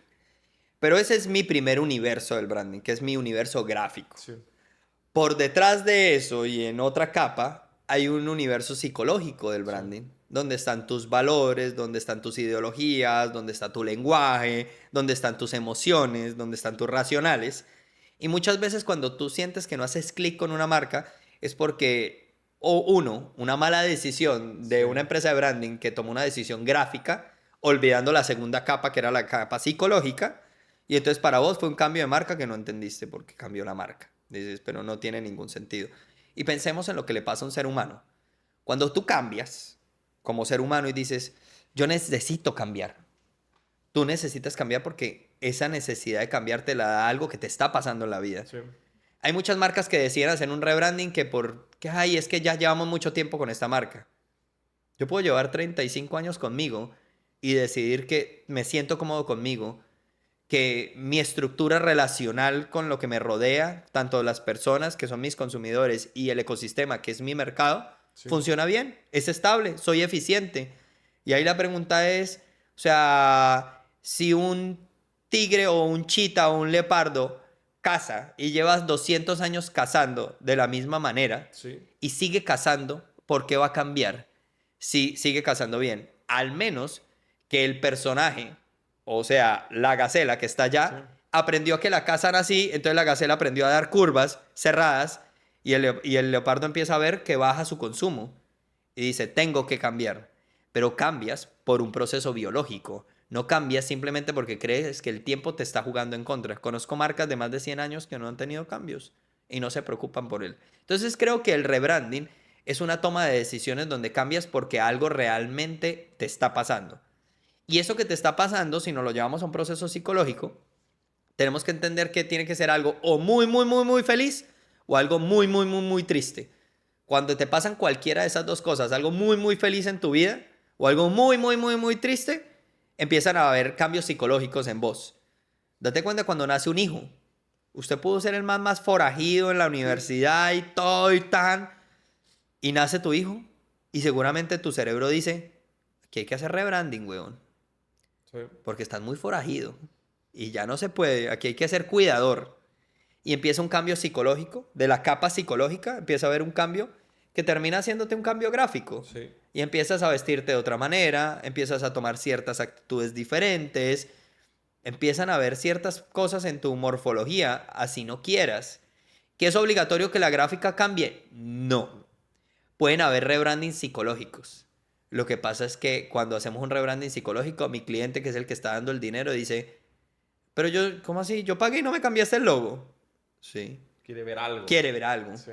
Porque ahí vamos al tema del marketing invisible, que es ese marketing del que te hablaba, que es el que la gente no ve. La gente quiere ver algo, quiere ver un logo, quiere ver un cambio de color, pero no te estás dando cuenta que estás cambiando algo de fondo, por detrás. Yo tengo una empresa que tiene 58 años en este momento, es una empresa de mobiliario escandinavo en Medellín. Y desde que la tomé, el logo fue hecho a mano por un personaje que hoy tiene 100 años. Ojo, cumplió 100 años hace 15 días este personaje. Era tipógrafo, hizo el logo a mano. Yo cuando llegué, lo normal es que como diseñador egocentrista total, diga, a la mierda este logo hecho a mano, si ya tenemos vectores, tenemos un computador y todo debería ser perfecto, cambiémoslo. No. Yo mejoré ciertos nodos para que la producción fuera mejor cuando se hace un corte, un láser o algo en producción. Pero tú ves el logo y el logo es el mismo hecho por el señor Thorsten Platin hace 58 años. Sí. ¿Qué cambié? Toda la filosofía de marca por detrás. Toda. Y ese cambio filosófico ha hecho que la empresa haya crecido, no sé, 300%. Una locura. El crecimiento fue exponencial. Pero el logo no cambió. Pero mi cliente, cuando vio el cambio de la capa psicológica, entendió, además porque es sueco. Y como es sueco, al latino le gusta mucho ver. Sí. El latino es mucho de irse a la discoteca y ver la mujer que está súper bien vestida, divina, hermosa, tan. Y cuando habla con ella le importa el fondo. Pero si se va a casar, dice, venga que a mí me importa el fondo por encima de la vestimenta. Pasa en hombres y mujeres. O sea, aquí es un tema de, ¿quieres el branding para una noche? ¿O quieres el branding para toda tu vida? Vuelvo al tema relacional y el tema de matrimonio. Si quieres el branding para una noche, es un branding estético. La capa de acá te sirve. Pero si quieres un branding para toda la vida, esta capa de acá es totalmente necesaria. La capa psicológica es totalmente necesaria. Yo creo que por eso los rebranding no funcionan a veces, porque nos quedamos en capas extremadamente externas y no entendemos que esto es como una cebolla. Esto tiene capas, capas, capas, capas para adentro. Y entre más cercano estés al centro, más emocional se pone el asunto. Entonces ahí es donde de pronto tú dices, es que no sentí como, no me sentí atraído. No hay un cambio por detrás. Cuando no te sientes atraído es porque tu atracción es visual. Y si ni siquiera la visual funciona, imagínate vos llegar a una discoteca, la visual no te funciona y dices, uy, no, esa mujer no me gusta. Ahí no hay nada, porque ni siquiera la primera atracción sorpresa te funcionó. Pero te la presentan. Sí. Y hablas con ella y te parece sumamente interesante y decís, wow, qué increíble. O sea, me encanta hablar con esta persona. Su capa psicológica, su capa de lenguaje, esa capa secundaria, se superpone a la capa gráfica y es mucho más poderosa, mucho más poderosa. Por eso hay tanta mujer con hombre feo, que los hombres feos sabemos qué hacer. Y es que le damos poder a nuestra capa psicológica porque la capa gráfica no nos funciona tanto. Y ahí es donde uno dice, de verdad, el rebranding tiene un posicionamiento lógico cuando está por detrás de eso, no cuando está por delante. El delante es que yo creo que es esa misma velocidad en la que vivimos nos hace ver lo que queremos ver. Y ahí esa capa invisible no la estamos viendo. La capa invisible de la que te hablaba antes del podcast. Y es esa capa que no vemos porque es tan difícil ver y qué pereza. Y trabajamos un proceso que se llama easy going, que es el cerebro no va a gastar más energía de la que necesita para desarrollar algo. Pero como no lo esforzamos, y es lo mismo, el músculo no va a crecer. El músculo no va a crecer al menos de que le metas más peso, al menos de que le metas más repeticiones. El mismo cerebro funciona igual. Si no le metes más peso, si no le metes más repeticiones, él no va a crecer. Y no vas a ver sino las capas que están por fuera. Pero por dentro hay muchas capas. Y eso te das cuenta cuando te relacionas con una pareja. Todas esas capas que no veías. Y al final te enamoras de las otras capas que no veías, no de la capa de afuera. De la capa de afuera no se enamora nadie. De la capa de afuera se atrae. Pero no te quedas. Volvemos a lo mismo. Ser sorpresa versus trascendencia. ¿Qué es el marketing invisible? El marketing invisible es el marketing que no se puede ver porque se siente. El marketing invisible es ese marketing que está por encima de los procesos que nos enseñaron que era marketing. Okay. Es el marketing que es mucho más humano. Nosotros los marketeros, cuando ya nos metemos de fondo al marketing, hacemos procesos que son mucho más pesados psicológicamente hablando que racionalmente hablando. Hace algún tiempo nos llegó de un pueblo, hace de cuenta un pueblo de México pequeño, que vos decís, yo como empresa grande, ese pueblo me manda a hacer un trabajo, lo hago en 5 minutos, en 10 minutos. Y había que hacer un volante para el Día de las Madres. Y se lo puse a un diseñador que consideraba tenía la capacidad gráfica para hacerlo. Al mediodía me lo entregó. Me lo dio yo. Y le dije, ¿qué quieres que te diga? ¿Que el volante está bien? El volante está bien. Ok, gráficamente, 10 de 10. Maravilloso. Ahora te voy a hacer una pregunta. Ese pueblo al que vamos a entregarle el volante del Día de las Madres, felicitando a alguien el Día de las Madres, es un pueblo extremadamente machista. Donde la mujer, o sea, casi que, mejor dicho, el hombre ni la va a felicitar. Ella ese día seguramente ni va a recibir un regalo. Y el regalo que reciba seguramente es un electrodoméstico para que sigan labores del hogar y no para su disfrute. Esa mujer posiblemente hoy esté totalmente decepcionada de muchas cosas. Sí. Y vos, diseñador, genio, dios del mouse, que estás por detrás del mouse, que tienes la oportunidad de salvarle la vida a una mujer, o por lo menos decirle lo importante que es como madre, en un pueblo X, en Colombia, que puede tener 200.000 mujeres, y tiene la oportunidad de atacar 200.000 mujeres, ¿crees que tu hermoso vector soluciona ese problema? ¿Verdad que no lo está solucionando? Si la pregunta es si el volante está hermosamente hecho, está hermosamente hecho. Si el volante está bien hecho humanamente hablando, está mal hecho. Le dije, no estás pensando en quién lo está recibiendo. Eso es marketing invisible. El marketing invisible es el que está por encima de la gráfica, por encima de lo que tú crees que debería ser una pieza. Porque una pieza hace algo racionalmente, pero la afectación emocional y la capacidad psicológica de una pieza gráfica cuando toca a su consumidor es tan grande que debería haber una responsabilidad psicológica muy superior hoy cuando se desarrolla una pieza. Ese es el marketing invisible. Yo veía una vez a mi hija que una vez que la regañé, hizo algo malo en casa y ella se sentía ofuscada. Y cuando se sentía ofuscada, salió corriendo a su pieza y cuando iba entrando a su pieza, ojo, mi hija tiene 6 años en este momento, pero esta historia, ella tenía 4 años. Cuando sale corriendo a la pieza, una niña de 4 años entra y se tira a la cama y antes de caer a la cama grita, Alexa, pon música para llorar. Y Alexa dijo, reproduciendo desde Spotify música para llorar. Yo decía, wow, esta niña de 4 años me acaba de dar la mejor clase de marketing invisible. Sí. Nunca en la vida se me ocurrió cómo, primero, que Spotify tenía música para llorar. Segundo, que Alexa le iba a reproducir la música. Y tercero, que mi hija en ese proceso que teníamos, o en esa crisis de marca que teníamos, iba a utilizar la tecnología a su favor y se iba a apoyar de marcas que iban a acentuar sus emociones.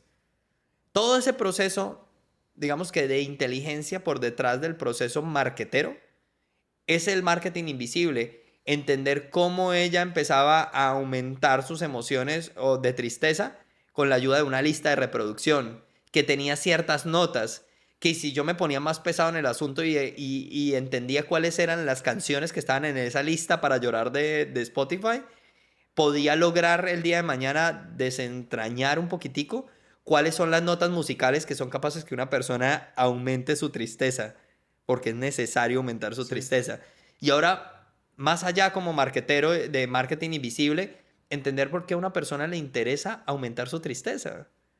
Porque a una persona le interesa ser feliz, pero ¿en qué momento una persona necesita aumentar su tristeza? O hacer más notoria.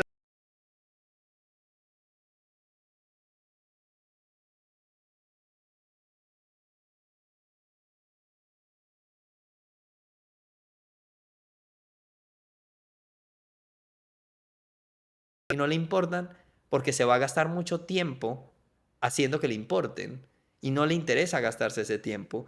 Y ahí era donde yo decía, estoy dejando tantas emociones por fuera. Y ahí fue donde creé el tema del marketing invisible y es el marketing que no deja las emociones por fuera, pero no las emociones de la superficie, sino esas emociones que son totalmente profundas. Y ahí, un año después, Spotify sacó una cosa donde decía... persona que has escuchado más de 300 veces la canción Only You antes de San Valentín. Estamos contigo. Sí. Y yo decía, Spotify está entendiendo. Porque no está dando su mejor canción. No está mostrando su mejor canción, sino que le estaba diciendo a la persona como, oiga, Persona que ha leído música indie triste, Sí. sad indie songs en el último mes, todo bien en casa. Y yo decía, Spotify haciendo marketing invisible. Brutal. O sea, y ese es el marketing que es lindo porque es el marketing que toca a la gente. Y no solo su corazón, toca todo. Es que cuando a ti una emoción te toca, no te toca solo el corazón. Eso es lo que nosotros creemos. Pero mira que cuando algo muy triste te pasa, te enfermas del estómago, se te Sí. entumen las piernas. Tu cuerpo está hecho para percibir. El ser humano es un personaje 100% perceptible. O sea, todo se siente, todo. Yo, no importa el lugar que me toque. Es más, yo me puedo hacer así en el pelo aquí y estoy sintiendo. Y las marcas que atacan, los ojos. Si están muy profesionales, los oídos y la nariz. Sí.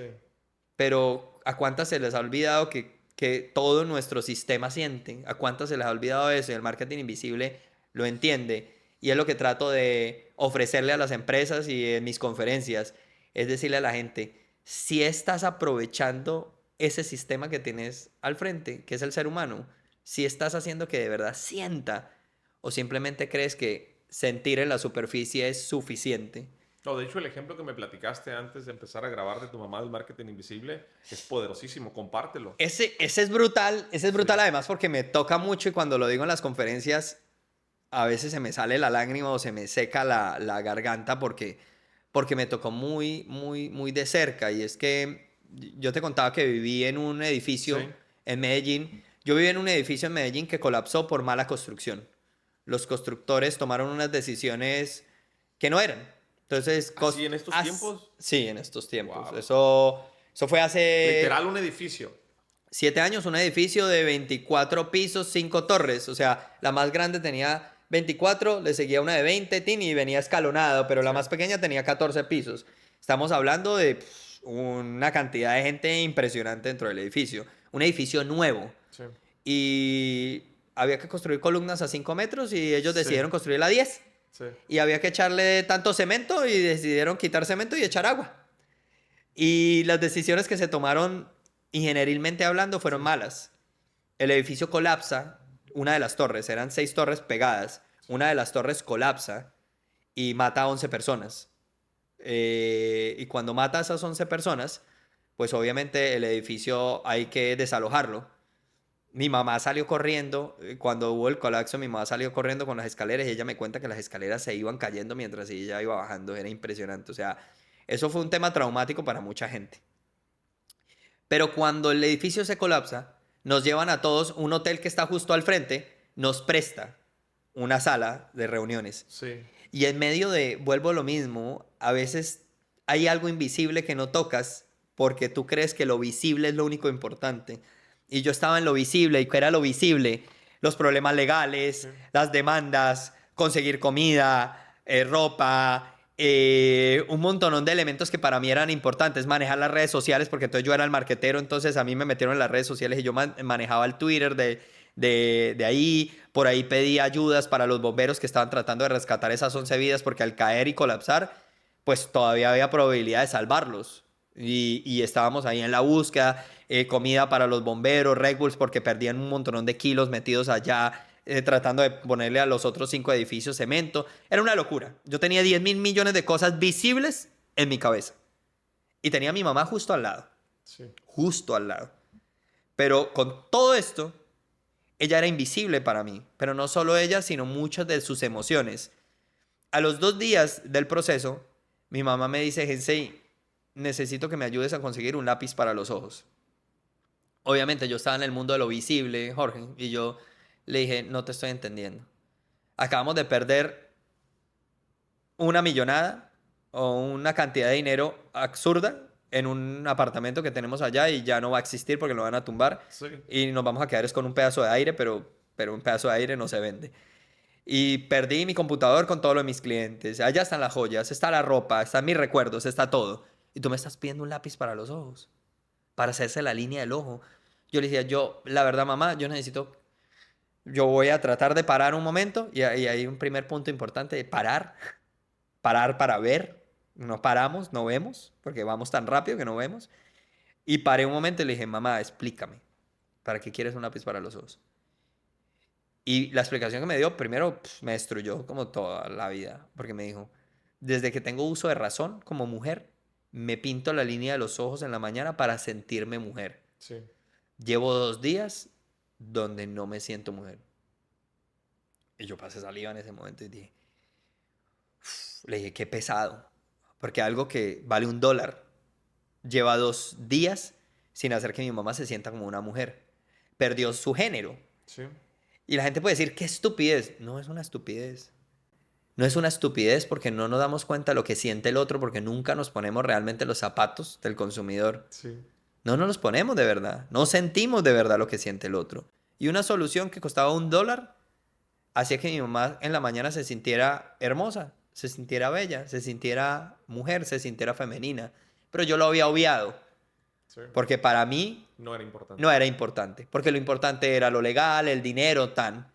Pero no me estaba dando cuenta que perder tu género o perder quién sos vale todo el dinero del mundo. Sí. Vale todo el dinero del mundo. Y eso era marketing invisible en ese momento. Y fue una de las primeras explicaciones que me dio la vida. Lo que te digo, yo lo que sé no lo sé de los libros, aunque los leo. Lo que sé me lo ha enseñado el día a día. Y claro, ¿qué hago? Que cuando leo un libro tengo la capacidad de abstraer información de las cosas que me pasan. Cuando no lees y no aprendes y no sabes de marketing, todo lo que te pasa, te pasa. Pero yo ahí empezaba a entender que habían cosas que yo estaba dejando afuera como marketero y que estaba siendo sumamente irresponsable con las emociones de los consumidores. Pero con las emociones de los consumidores, no con 2 o 3, con todas. ¿Y le compraste lápiz a tu mamá? Sí, le compré la pija Sí. a mi mamá. Claro. Oíste, O sea, tú vives actualmente en Medellín. yo vivo en Medellín. Vives en Medellín. He escuchado mucho ahorita en Guadalajara, en Ciudad de México. Yo me muevo en todo el tema de marketing, marca personal. Tengo una agencia de marketing. Y he escuchado de amigos, de redes que hacemos creación de contenido y todo, que ahorita hay como un boom en Medellín para lanzamientos, para marketing, que es como el Silicon Valley, pero de Latinoamérica. Hay como todo ese tema. ¿Es cierto? Medellín es un He lugar. escuchado mucho ruido. Medellín es un lugar que es capaz de estallar cosas. Ok. Es un lugar para ir y hacer que las cosas crezcan muy rápido. Porque la gente y el ecosistema se moviliza en masa muy rápido. Entonces, si te das cuenta, por ejemplo, el reggaetón, Sí. y ves J Balvin, Sí. ves a Nicky Jam, Sí. ves a La Bichota, ¿dónde han crecido? En Medellín. Y no es porque sean paisas nomás, porque Nicky Jam no es paisa. Y crece en Medellín y Medellín se llama la capital del reggaetón. Uno podría asumir y decir, bueno, es la capital del reggaetón porque a la gente le gusta mucho el reggaetón. Realmente no. Medellín es un lugar que es capaz en masa de darte resultados muy rápido.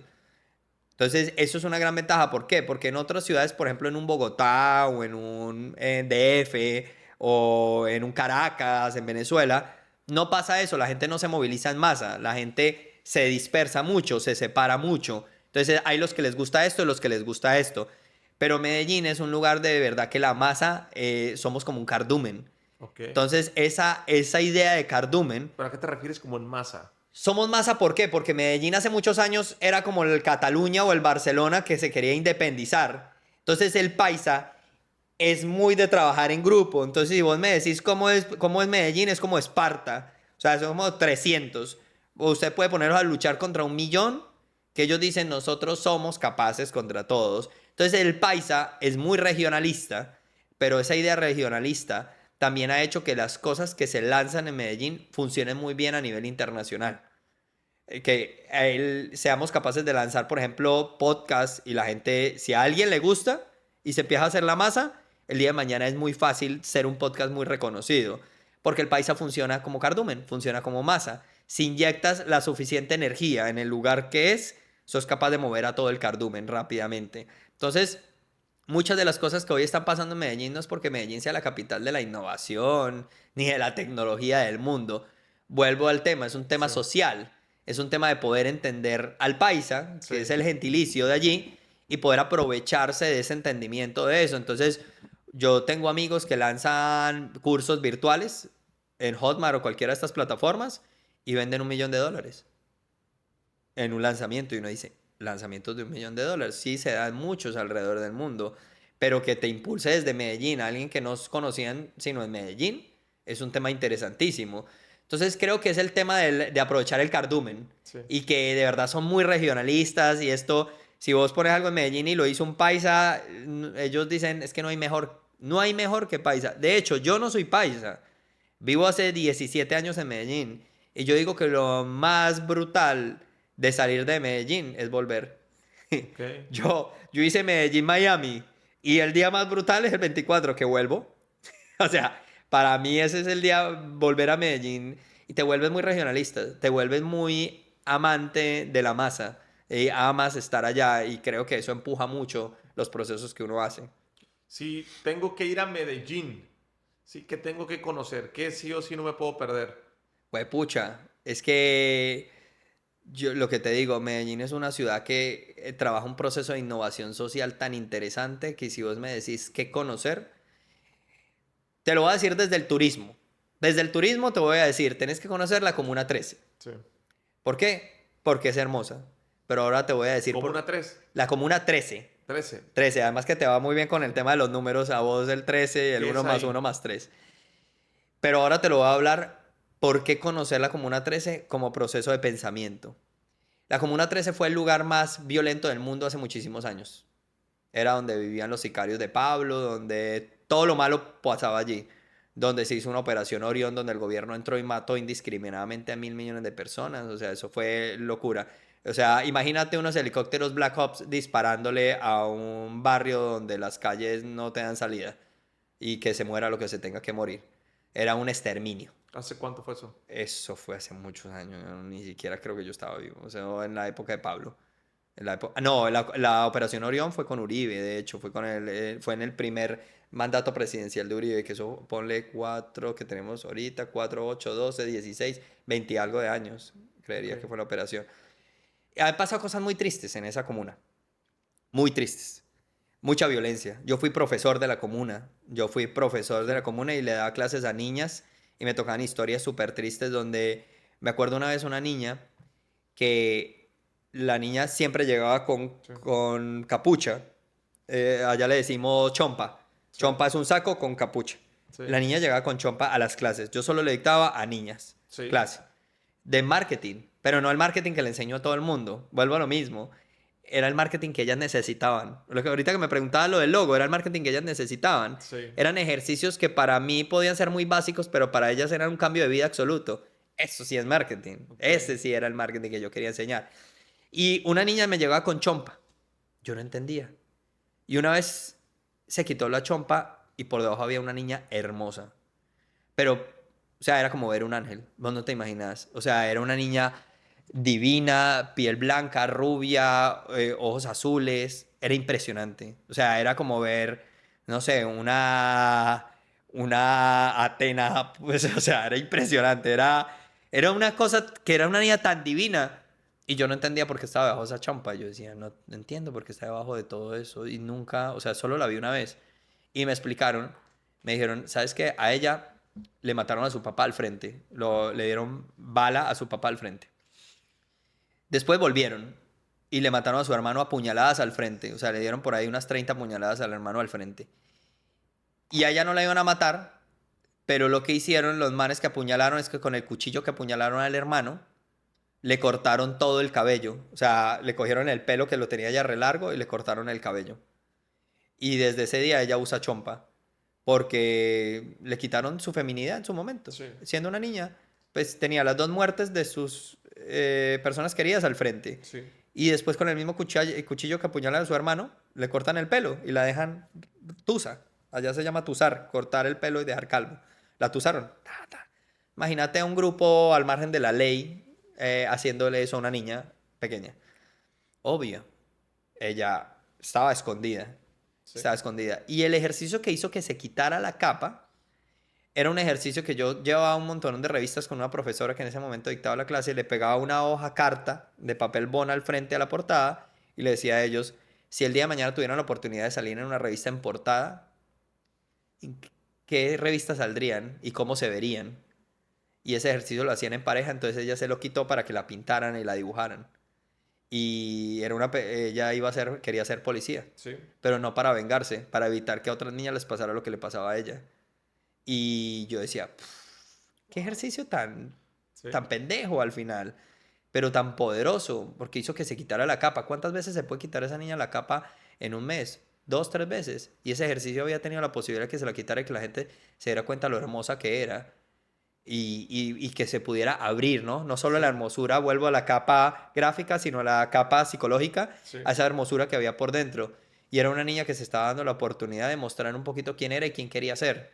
Eso sí es marketing. Sí.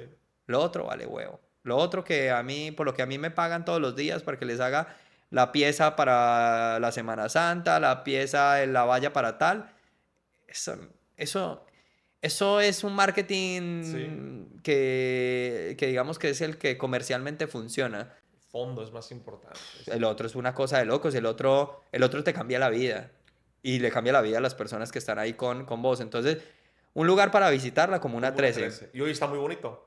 Hoy es el lugar que más turistas recibe de Medellín. Wow. Hoy no te pasa nada si vas allá. Hoy no te roban nada si vas allá. Se hizo un proceso de innovación social donde es uno de los lugares del mundo donde subes a una comuna con escaleras eléctricas. Y la gente que trabaja en la escalera eléctrica es la gente del mismo barrio. Eso se llama innovación social. ¿Por qué? Porque cuando viene un grafitero a rayar la escalera, la que está cuidando la escalera es la vecina que lo conoce desde que era un niño. Entonces te va a decir, ¿de verdad, Jorgito, vas a rayar la escalera? Y él dice, no, perdone, doña María, no le voy a rayar la escalera. Entonces, el lugar está cuidado, el crecimiento comercial de ellos y de dinero ha sido gigante, ellos mismos lo cuidan. Mira, cuando dicté... ¿Medellín es seguro? Medellín es seguro, Ok. Medellín es seguro. De hecho, vuelvo a lo mismo, yo he vivido en muchas partes del mundo, he ido a muchas partes del mundo. A la semana pasada estaba en Venezuela y la gente, "Ah, ¿te vas a Venezuela? Aquí estoy completo. No me robaron nada. Sí. Estoy bien. Perfectas condiciones. Y más fácil creo que me podrían robar aquí en Miami. De hecho, o sea, Sí. no siento que el mundo sea inseguro o seguro. Siento que a veces, digamos que no damos con los humanos que necesitamos dar. Y eso nos pasa. A mí en Barcelona vi robos en Barcelona, gente que empujaban en el Sí. gótico y le robaban el celular. Y no por eso decía que era inseguro. Yo creo que Medellín es un lugar que si empezamos a vender la historia como es, se convierte en un lugar seguro, pero ¿de qué nos sirve ser tan amables, ser tan serviciales, hacer marca como humanos si nuestros canales de televisión o Netflix o estos después van a vender la historia de Pablo Escobar como la mejor versión del mundo? Y yo llego a otro país y lo primero que me dicen es me empiezan a hablar como Pablo Escobar y empiezan, entonces, ¿qué huevón, bien o no? Y yo, uno, no hablo así. Y dos, esta es una historia para contarle a hacer. Eso es circo para el pueblo. Eso es circo para el pueblo. Eso es Roma básica en el Coliseo Sí. Romano, leones matando gente. Es lo mismo. Hay un tema que de verdad no se conoce porque no hay la misma inversión publicitaria para que el otro se conozca. Pero el que va a Medellín se enamora y se queda. Es que las series que han hecho de Pablo Escobar ha sido una locura. O sea, no, yo pienso diez que mil no. versiones. Mexicano que no la haya visto, chula. No, no, no. Y hacen otra y Narcos y Pablo Escobar y el ladrón del mal. O sea, pero vende, o sea, lo que sea de él. Pero bueno, es parte del asunto. ¿Qué significa para ti Exma? Uy, pucha. Qué pregunta tan compleja. Porque el primer día que estuve en Exma fue el día más incómodo de mi vida. ¿Dónde? El primer día que estuve en Exma fue cuando fui speaker Exma, cuando me estaba convirtiendo en el tema de speaker Exma y no me acuerdo cuánto costó, $2.900, pero eso al cambio en peso eran como 15 millones de pesos, una Sí. cosa así. Y llegué el primer día y me acuerdo que se empezó a presentar toda la gente. Fernando nos recibió, fue físico en ese momento, yo soy de la cuarta generación.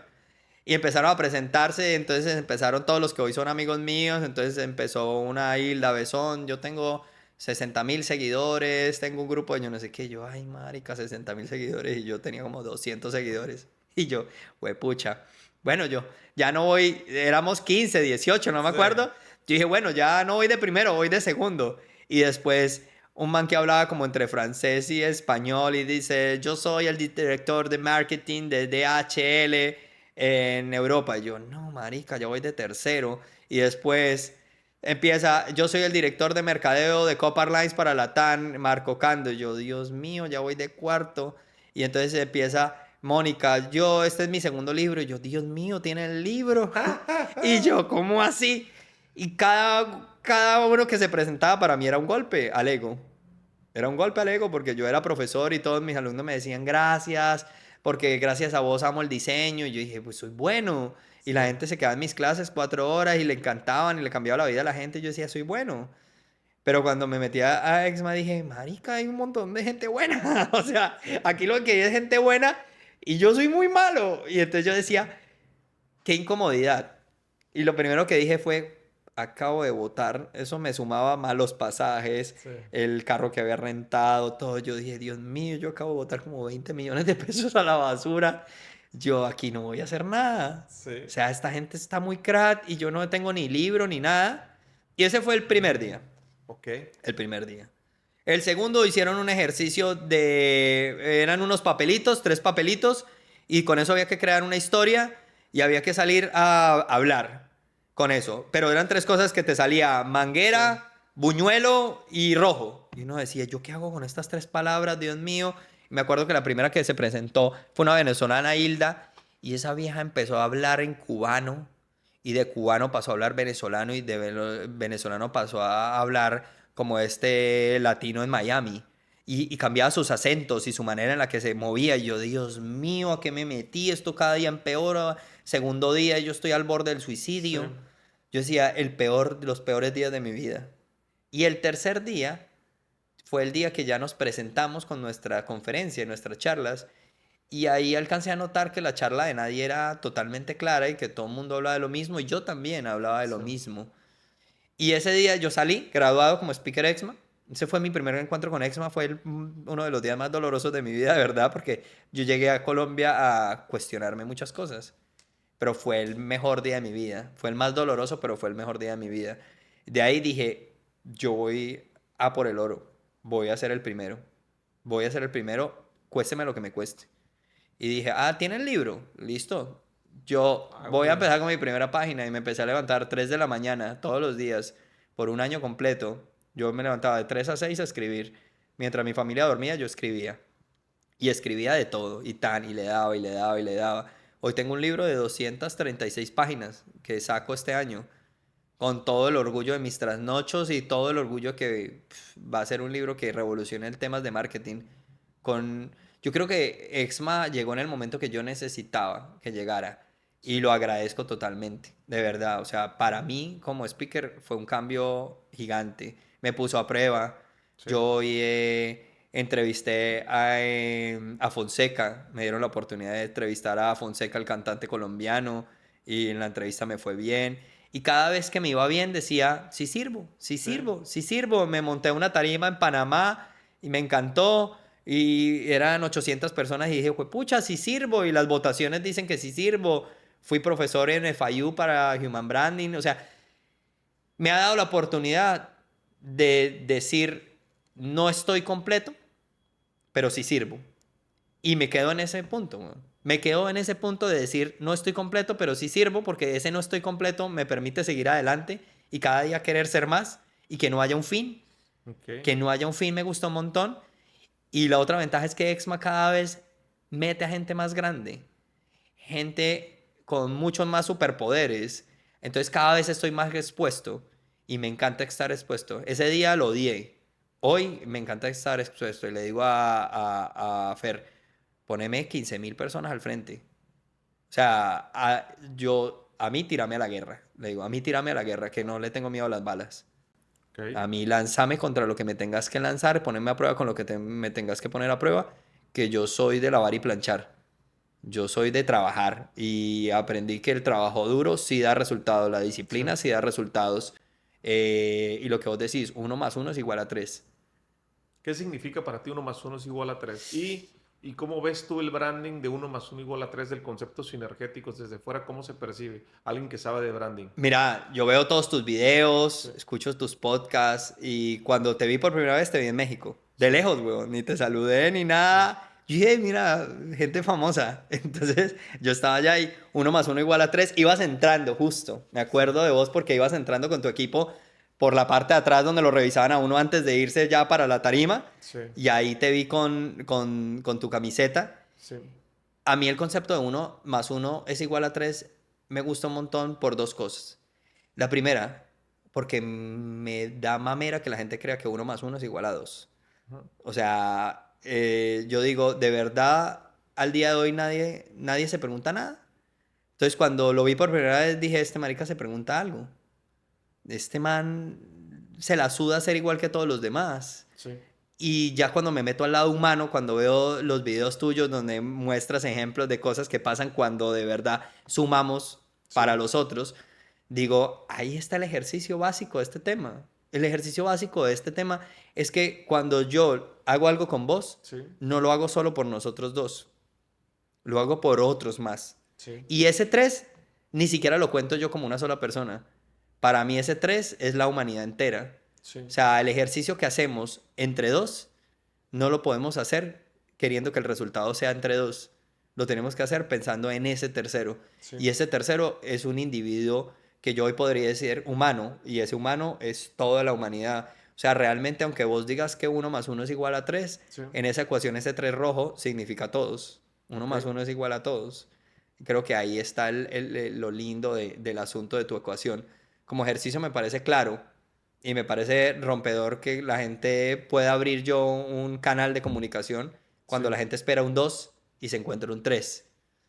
Y ahí hay filosofía infinita. O sea, ahí hay filosofía para que habrá 7 podcasts iguales de famosos al que tenés hoy. Uno tras otro. Uno tras otro. Sí. Ahí hay una filosofía increíble. Hay una anécdota que no platicamos, que no quiero cerrar este podcast sin platicarla, que es el concepto de Nemo que me voló la cabeza. Yo le hice así, platícame acerca de eso. Mira, cuando inicié, como te digo, con el tema de Exma, Sí, uno de los días más bonitos, porque también hubo el día triste, traumático, que me llevó al psicólogo por muchas sesiones, sí, también hubo el día lindo, bonito, que me hizo creer mucho en el 1 más 1 es igual a 3. Exma se preparó para hacer un récord Guinness, sí, la clase de marketing más larga del mundo. Y yo estaba en esa clase con una sola conferencia. Pero creamos algo que se llamaba Los Ángeles. Los Ángeles eran esa tercera persona. sí, Ese que cuidaba por detrás a todo el mundo. Que cuando a vos se te caía el internet, yo entraba con una conferencia y la daba. Pero no podía hacer la misma conferencia. Teníamos que estar de ángeles, personas que tuvieran muchas cosas por decir. sí, En clases cortas de 20 minutos, creo que sí, eran las clases. Y yo estuve de ángel, trasnochando, 3 de la mañana, 4, porque eso era seguido. Y estuve con Carlos Parra en esa época ahí conectado y con sí, otro grupo de ángeles. Pero con Carlos fue con el que más compartí, me enseñaba magia mientras trasnochábamos juntos y todo. Y, y ahí, cuando me metí a esa charla, yo tenía que dar una charla que fuera wow, mi charla wow. sí, Era un récord Guinness. Y entonces empecé a analizar el marketing invisible que me enseñó mi mamá, que me sí, enseñó mi hija. Y dije, yo a esto tengo que ponerle un nombre. ¿Pero qué le pongo? ¿Marketing invisible? sí, Yo decía, no, es que no puede ser tan básico. Y a mí me gusta mucho el cine. Yo voy a cine, mis hijas van al cine desde que sí, nacieron. Y, y empecé a ver, y cuando vi Pixar y empecé a analizar la historia de Nemo, sí, me di cuenta que Nemo tenía algo que yo no estaba viendo. Ya en este momento de la vida yo siempre sí, veo algo que no ven los demás, trato de buscar ese pedazo. Yo decía, aquí con Nemo está pasando algo y es, a Marvin, todos los bebés, todos los peces payasos, los papás son sí, los que cuidan a los niños. Súper bien, listo. Están dentro de una anémona. Pasa algo en su arrecife y todos los huevos se los comen. Solo queda uno. Y ese que queda con una grieta. Y ahí nace Nemo. Y digo, hasta el momento, sí, bien. Un hijo perdido que no se pierde, nace y lo queremos mucho y después se nos pierde y tenemos que hacer el viaje completo para encontrarlo. Maravilloso. Pero empiezo a analizar quién escribió la película, quién fue el director.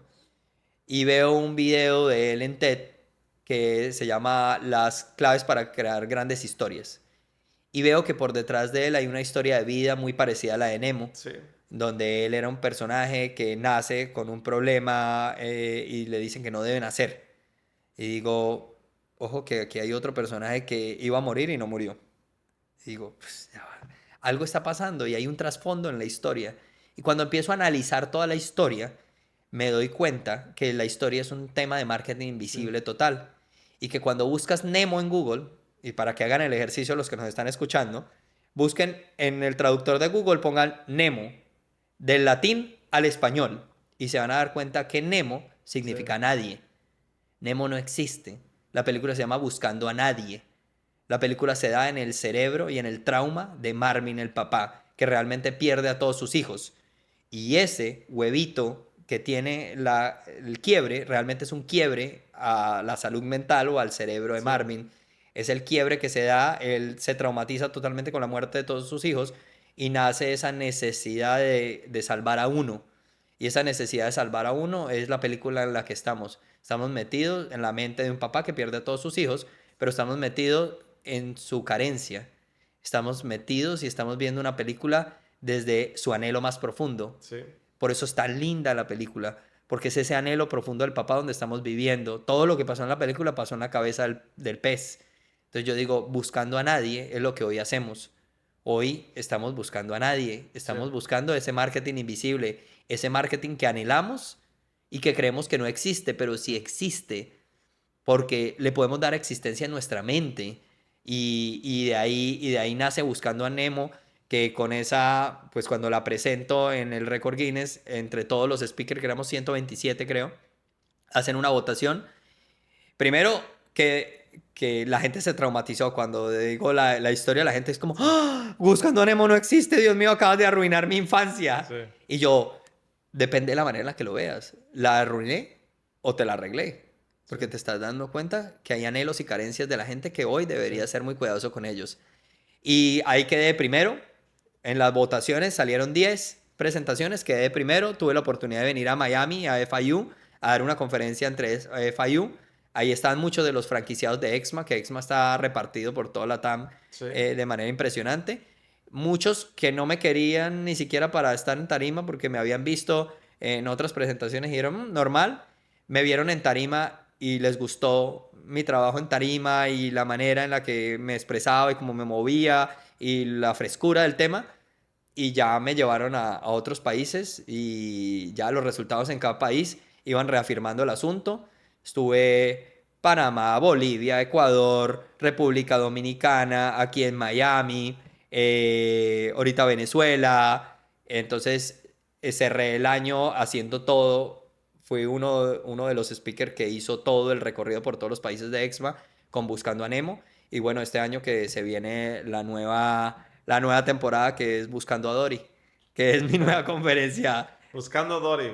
Buscando a Dory porque ya no es marketing invisible, ahora es marketing esquizofrénico. Llevo un año completo con mi psicóloga hablando de esquizofrenia, entendiendo qué le pasa a un paciente esquizofrénico, por qué etapas pasa, y hago una analogía de la esquizofrenia con el marketing, que después de entender lo invisible, que te quedes, es que logres entender que la esquizofrenia o hacer lo que nadie cree que es posible hacer es el truco de este marketing. Entonces, buscando a Dory porque Dory está loca y quiero que la gente se enloquezca un poquitico. Entonces, esa es mi segunda conferencia, la del 2023, voy con Buscando a Dory. Te va a ir muy bien en esa conferencia, la vas a sacar del parque, vamos a compartir, fíjate, decreto en este podcast que en este año tú y yo vamos a compartir una tarima y voy a estar sentado viendo Buscando a Dory, así que no te voy a preguntar, pero voy a poner mucha atención. No sé dónde nos va a tocar, pero yo estoy seguro que este año nos va a tocar compartir una tarima y yo me voy a sentar a ver Buscando a Dory. Un honor compartir con vos, un honor. O sea, ya este año, o sea, estando aquí con vos en este podcast, creo que ya estamos sacándola del estadio y de verdad te agradezco muchísimo porque, wow, estar en una tarima con vos, parce, después de verte y estar después al lado tuyo, uno dice, lo estoy haciendo bien, pero no estoy completo. No, nunca se termina uno de estar completo, pero lo estás haciendo muy bien. Hablan muy bien de ti y creo que no hay transferencia de credibilidad más poderosa. En mi caso, cuando un mentor, cuando un amigo, cuando me dice, sabes que esta persona así, así, y la verdad es que hablan muy bien de ti y me queda claro hoy, puedo constatar porque, ¿cómo entiendes tu locura? Esa parte me gusta, el decir que nos volvamos un poquito más locos. 3 palabras, 3 cosas que tú digas que hacen bueno a un conferencista. ¿Cuáles serían tus 3 palabras? Empatía. Empatía. Forma y locura, creería. Y locura, ok. Sí, Empatía, entender que el que está allá al frente tuyo, tienes que ser empático con él. El tema de la locura Sí. es el tema de que te enloquezcas lo suficiente para no ir a hacer lo que ya otros hicieron y sientas que todo es posible. Sí. Y la forma, que fue una palabra que aprendí en Exma, y es que aunque el foco y el fondo se consigan, Sí. la forma es lo que te hace realmente vos. Creer es crear. No, no. Creer no es crear. Dejar de creer es crear. Crear es dejar de creer. En el momento que dejas de creer, empiezas a crear realmente. Cuando crees en todo, no creas, repites. Y creo Sí. que ahí está el truco del asunto en dejar de creer. Un poquito de locura otra vez. Un poquito de locura. Mi estimado, te agradezco mucho de veras tu tiempo, de estar aquí cotorreando en Miami. Sé que vienes con la familia, traes juntas, entonces yo valoro mucho el tiempo, esta sinergia. A mí me gustó mucho, he aprendido mucho, que es ahí cuando tengo esos episodios donde yo digo, saco varias dudas y voy aprendiendo, es una locura. Gracias de verdad por tomarte el tiempo. Para las personas que no te conocen, que no te siguen, esta audiencia nueva, ¿dónde te pueden buscar? Estoy en todas las redes sociales como Don Brandón. Ahí Estoy en está. arroba Cierto. Don Brandón, raya al piso, oficial.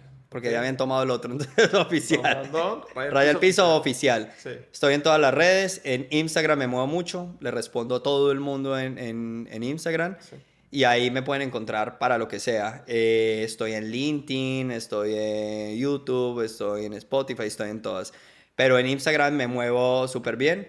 Y nada, por ahí doy comunicación, información, filosofo. Se vale todo. Bueno, hay que te manden un mensaje de mi parte y quiero terminar con esta pregunta para irnos con esta reflexión. Si hoy te ponen todas las plataformas con traductor incluido, todas las redes sociales, la televisión, y todo el mundo te va a poner atención por 30 segundos a un minuto para que des un mensaje, ¿qué mensaje darías? El mensaje, juepucha, estas preguntas son complejísimas. El mensaje que daría, yo creo que es que seamos muy responsables con el arma que tenemos en las manos. El marketing y muchas cosas que hacemos al final son un arma que muchas veces disparamos de manera indiscriminada contra consumidores y personas. Muchas veces nuestras ideologías, en lo que pensamos o en lo que queremos hacer, lo utilizamos para llegar a un dónde o a un lugar determinado, pero no para llegar con quién o proteger a quién. Yo creo que, y yo digo que el mal llamado target, cuando Sí. al consumidor le pusieron la palabra target, se equivocaron porque le dijeron a los marqueteros disparen, disparen, disparen, porque esto es una diana para dispararle. Y al consumidor no se le debe disparar, se le debe enamorar, se le debe entender. Yo creo que lo más importante hoy es, si tenemos un arma en las manos, sepamos cuándo usarla y para qué usarla. Y entendamos que realmente esto del marketing o esto que hacemos hoy, nosotros no vinimos a ganar la guerra, nosotros vinimos a evitarla. Vinimos a evitar Sí. cosas, vinimos por una humanidad, no vinimos a ganárnosla toda, porque es que esa idea de ganancia y de triunfo muchas veces cega la capacidad humana que deberíamos tener. Creo que ese es el mensaje al final de este proceso. Me gusta. Pues mándale un mensaje de mi parte y nos vemos en el siguiente episodio. Gracias por quedarse hasta el final. Si lo están viendo en YouTube, no olviden suscribirse. Saludos. Abrazo.